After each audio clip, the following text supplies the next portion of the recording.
O audioblog é a trilha sonora do pensamento. Trilha sonora do pensamento. Um programa que nos chama a repensar nossa existência, nosso mundo, nossa sociedade. Nos leva a pensar nesta cidade. Audioblog. Nos lugares e não lugares, nas entrelinhas das políticas que regem o caos do cotidiano aqui e além. Audioblog.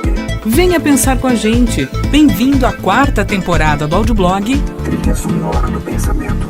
que este ano completa 5 anos de vida. Muita vida. Vida inteligente do rádio catarinense. Audioblog.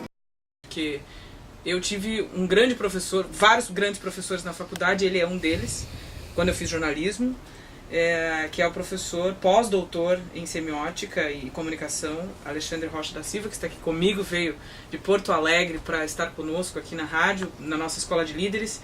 Hoje a gente falou muito sobre semiótica e cultura, foi uma aula muito importante.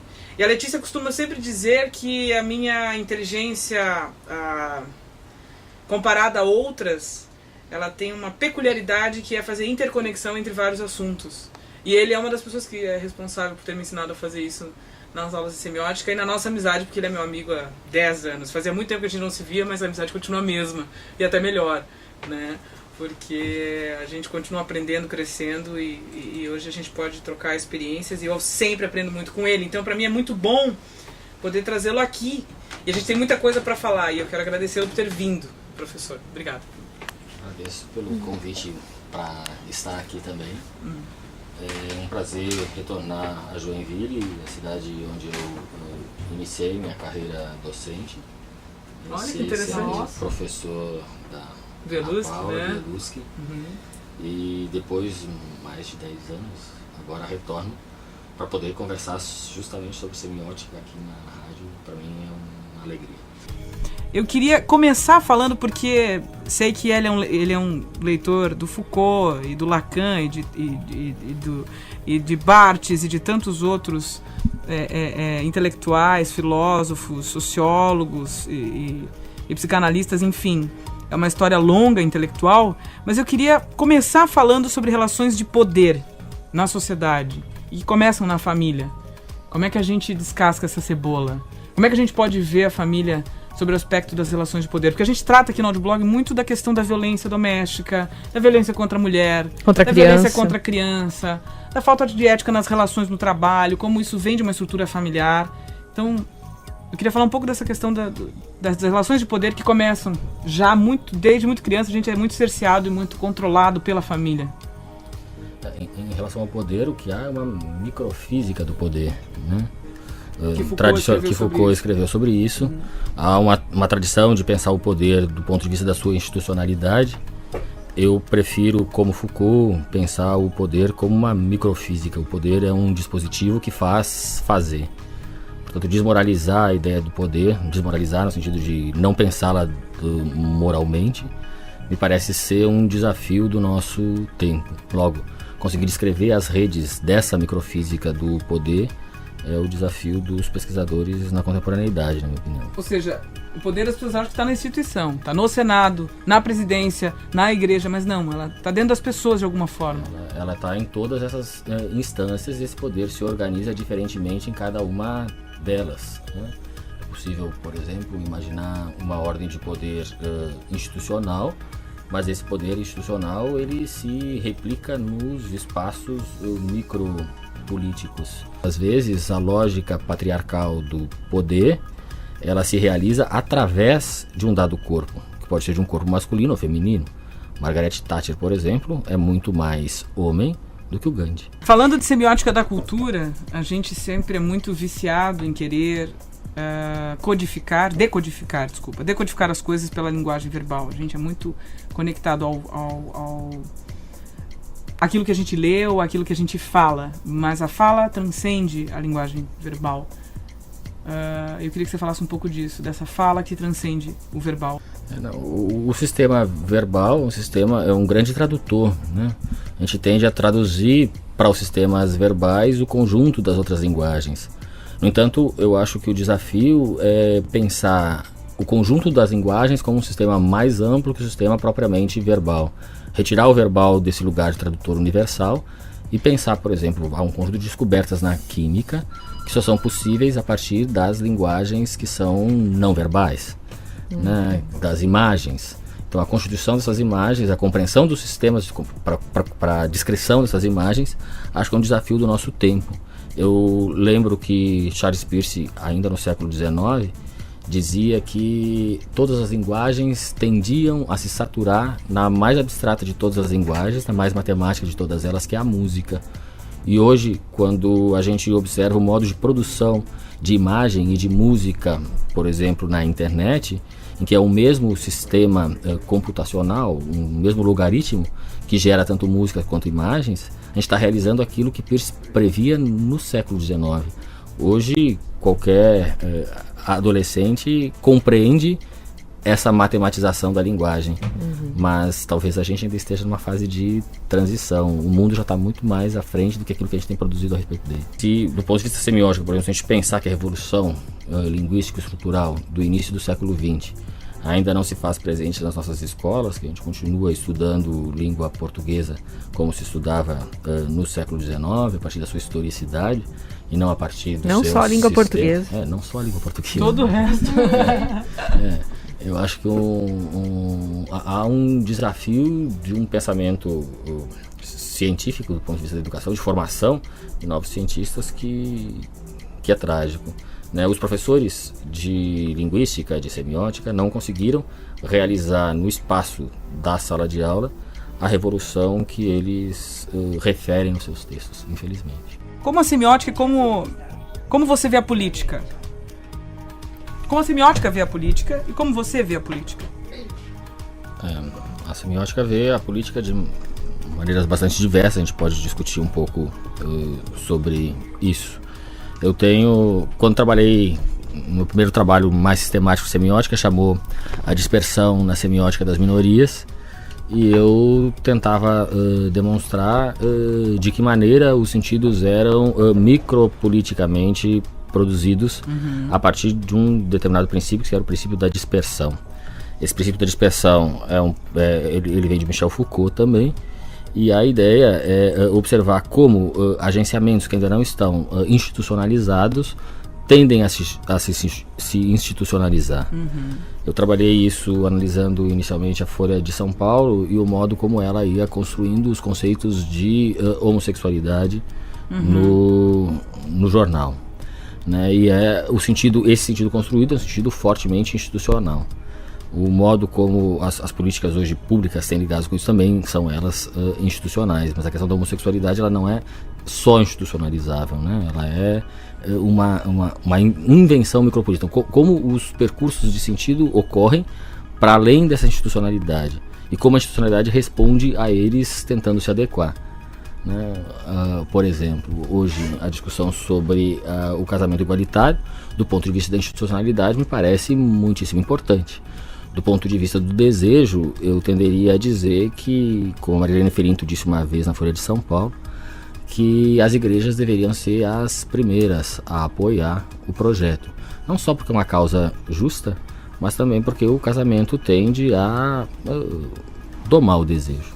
Né? Então, as igrejas que têm historicamente domado o desejo da humanidade, se quiserem continuar com o seu próprio projeto, né, que eu acho detestável, deveriam aprovar mais do que os gays a proposta de casamento e de união civil igualitária. A primeira pergunta que uma análise semiótica faz é o que um meio pode. O que pode uma voz, o que pode o rádio, o que pode a televisão, o que pode a internet, o que pode um jornal. Né? E a partir dessa descrição do que pode esse jornal, que os agenciamentos de sentido se produzem. Então, eu diria que os movimentos políticos de esquerda efetivamente marxistas deveriam incidir sobre o formato dos programas que se faz. Dizem que a liberdade de imprensa, não acredito. A liberdade de dono de jornal e de dono de rádio. E mais do que isso, de uma tradição de programas que faz a gente falar a partir de determinados modelos pré-dados, incompatíveis com um tipo de análise criadora, renovadora, como por exemplo foi Marx. Essa tua fala é muito importante porque quando a gente estuda jornalismo, a gente estuda ética e todos esses discursos que a gente está conversando aqui, e uma das matérias que as faculdades de comunicação têm é a semiótica e também as teorias de comunicação, etc, etc. Mas quando a gente chega nos veículos, a gente percebe, os jornalistas quando chegam nos seus veículos, que só tem a liberdade do dono, se colocam em outro tipo de posicionamento. Eles não podem executar ou vivenciar a ética e o contexto da liberdade aprendidos na faculdade, porque a gente aprende que o jornalista ele é aquele que dá voz e ouvidos, voz e também olhares para uma sociedade, né, através dos acontecimentos e da repercussão desses acontecimentos. Mas ele tem o filtro exatamente do dono. Se o dono disser que ele pode falar sobre aquilo, ele vai falar. Se o dono disser que ele não pode falar, ele não vai falar. Então a gente vê um anacronismo violento nessa questão ética e de missão do jornalista versus o capitalismo e a vontade dos donos dos veículos, né? E eu também percebi aqui, como dona, como diretora de veículo, que mesmo eu tendo a consciência de que o meu veículo é livre e ninguém compra o meu microfone, alguns jornalistas têm o discurso dessa liberdade, mas na sua atitude diária tem o seu interesse político e econômico também. Conheci jornalistas violentamente mercenários e hipócritas. Tive o desprazer de conhecer alguns, o que é lamentável, porque geralmente a classe se intitula como a libertária, a revolucionária e a ética e a como é que se diz quando imparcial, mas nem todos são. Alguns são, e conheci ótimos jornalistas, outros são absolutamente mercenários e hipócritas. Então a gente vê exatamente esse conflito no dia a dia. Como você vê isso? Eu acho, também são várias coisas. A primeira, ainda que haja por parte de alguns dirigentes a vontade de estabelecer um espaço de liberdade, a questão semiótica é que esse espaço de liberdade ele é pré-dado por um conjunto de programas que instauram nossos hábitos, né? Estilos, formatos de programas. E esses estilos, eles falam antes de toda a vontade. Então o que eu estou querendo dizer é anterior, né? Mayakovsky, quando dizia que não há revolução sem forma revolucionária, ele nos ensinava que é preciso mudar o modelo de transmissão. Não é mudar para fazer outro, é inventar, é experimentar. O Brasil cria uma TV de Estado, né? A TV Brasil, num formato, ainda que haja interesse de dar vozes a pessoas que não tinham vozes nos espaços tradicionais de mídia, eles dão as vozes num formato muito semelhante, parecido a desses outros programas. Então eu diria, talvez fosse necessário o Brasil pensar em dar dinheiro para o Zé Celso Martinez Corrêa reinventar a televisão, experimentar. Falta experimentação. E essa experimentação, nesse sentido, né, exige formação. Né? A universidade deveria mostrar para as pessoas que elas podem experimentar, todos sairiam ganhando e os donos teriam que seriam forçados pela força da criação a se transformarem. Então eu acho que o primado da criação é fundamental, a compreensão de como esse sistema funciona é fundamental, mas além disso, né, o controle público dos meios é um tema bastante polêmico, mas o modo como os veículos tratam a questão da liberdade de imprensa, que é na verdade a liberdade de quem é o dono da empresa, para mim está bastante equivocada. Controle público não é controle de mídia, é controle público. O controle sempre há. A gente não se livra dele, ou pode ser do dono da empresa, pode ser controle público, pode ser do Estado. Então a questão é como democraticamente gerir controles necessários. Zygmunt Bauman, que é um sociólogo, fala muito sobre o fato de nós vivermos de forma individualizada, né? Hoje o que mais é importante numa sociedade é o indivíduo.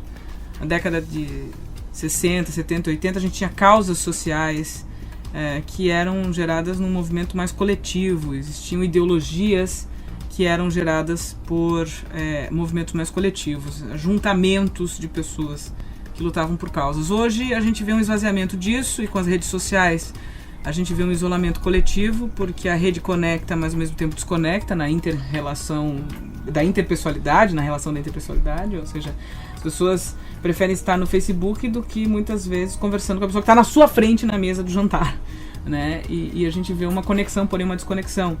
E ele fala sobre a questão do indivíduo, né? O capitalismo trouxe esse perfil do que eu quero, do jeito que eu quero, na hora que eu quero, e exploda-se o resto. E aí o indivíduo ficou supervalorizado nesse contexto. Como que você vê isso, Alexandre? Eu penso que a ideia de indivíduo mesmo é uma ideia fortemente identitária. O desafio de uma semiótica, eu diria de uma semiótica de minoria, seria superar essa ideia da identidade, ou mesmo a ideia de um tipo de coletividade que foi importante desde o pensamento sartreano, enfim, mas pensar num princípio de singularidade. A singularidade não passa pelos critérios da identificação. A singularidade passa pelo critério da experimentação. Ou seja, nós podemos nos experimentar como muitos. Diante da primeira violência que a gente sofre, que é a violência do nome próprio, quando nos dão um nome, nos referenciam. Dizem, agora terás esse nome para todos sempre, depois nos dão um número. Então o princípio da identidade só tem uma serventia. É a serventia de que tu vai poder ser localizado, preso e terás que pagar imposto, né? Eu acho que a ideia é a gente se desidentificar e se experimentar como muitos, né? Se na nossa própria cabeça, se na nossa própria cabeça somos humanos, mas também somos bovinos, também somos uma cobra, por que a gente não pode experimentar de vez em quando como cobra? Há um devir cobra em nós a ser experimentado. Então o desafio rizomático do século XXI, acho que está na possibilidade de abandonar o princípio da identidade e exercitar essa experimentação e essa multiplicidade. A gente pode ser muitas coisas. Deleuze, quando falava das pessoas que usam drogas, ele dizia, se eles viajam com a droga, eu posso viajar com a viagem deles. Então essa possibilidade de conexões múltiplas e variadas, que nos faz também múltiplos, me parece ser o desafio ético-estético desse tempo.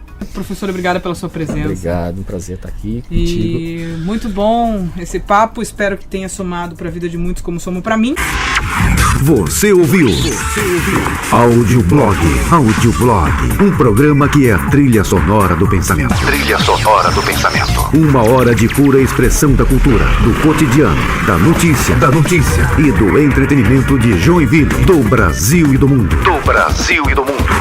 Audioblog.